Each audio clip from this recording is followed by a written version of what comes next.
National pension schemes के funds अब state को ओल्ड पेंशन स्कीम के लिए नहीं दिए जाएंगे।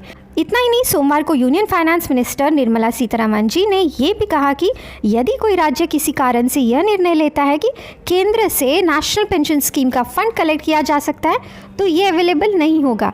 और हरियाणा में गवर्नमेंट एम्प्लॉयज इतना प्रोटेस्ट किस वजह से कर रहे थे? हाल ही में आरबीआई ने उन सारे स्टेट्स को वार्न किया था जो ओल्ड पेंशन स्कीम की तरफ जा रहे थे, क्योंकि उससे पूरे स्टेट में फाइनेंशियल प्रॉब्लम्स आ सकती थी। तो straight out RBI new pension scheme की तरफ एनकरेज कर रही थी।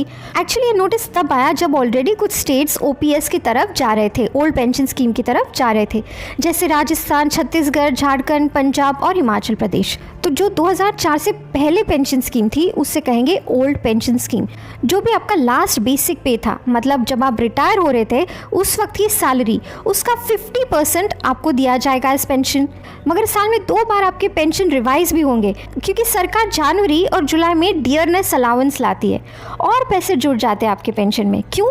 इन्फ्लेशन कंट्रोल करने के लिए। तो मान लो आपकी रिटायरमेंट से पहले सैलरी थी 10,000, तो उस हिसाब से 50% की आपको पेंशन मिल जाएगी, मतलब 5,000 प्लस 4% का डियरनेस अलाउंस, तो आपका टोटल पेंशन बनता है 5,200। तो बाद में ये भी पॉसिबल है कि अलाउंस की परसेंटेज बढ़ जाए, 5,600 हो जाए या 6,500 हो जाए आपकी पेंशन।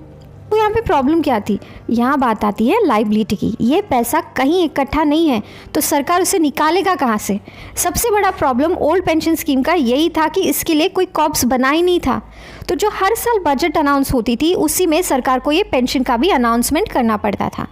स्टेट्स पर जो पैसों का भार आ रहा था उसी वजह से सरकार ने ये न्यू पेंशन स्कीम लाया था। जनवरी 1, 2004 को सरकार ने न्यू पेंशन स्कीम लाया। तो ये एक तरह का सेविंग्स और इन्वेस्टमेंट सिस्टम था।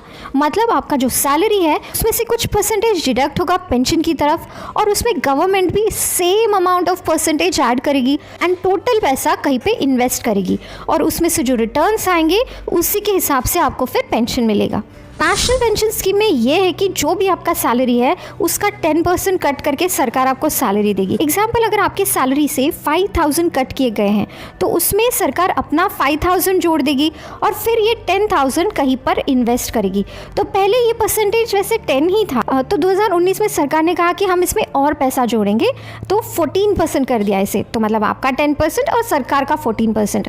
और इसमें से आप चूज भी कर सकते हैं कि ये जो टोटल जमा हुआ अमाउंट है इसे आप कहाँ इन्वेस्ट करना चाहते हैं। Public sector, banks, private sector, financial institutions, जितनी बड़ी जगह इन्वेस्ट करोगे वहाँ आपको पेंशन भी ज़्यादा मिलेगा। और आपने अगर लो रिस्क लिया तो आपका पेंशन भी लो ही रहेगा। इन सबको रेगुलेट कौन करता है? PFRDA। 2022 तक 59.78 लाख स्टेट गवर्नमेंट एम्प्लॉयज़ इस न्यू पेंशन स्कीम के पार्ट थे और 4.27 लाख करोड़ की संपत्ति जमा थी इसमें।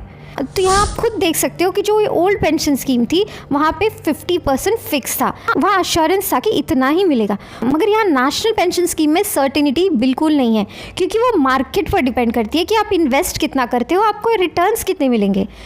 तो यहाँ पे पॉलिटिकल रोल भी है। तो हिमाचल प्रदेश में बीजेपी की सरकार थी, तो कांग्रेस और आम आदमी पार्टी ने ओल्ड पेंशन स्कीम का लालच देकर लोगों को अपनी तरफ लेना चाहा।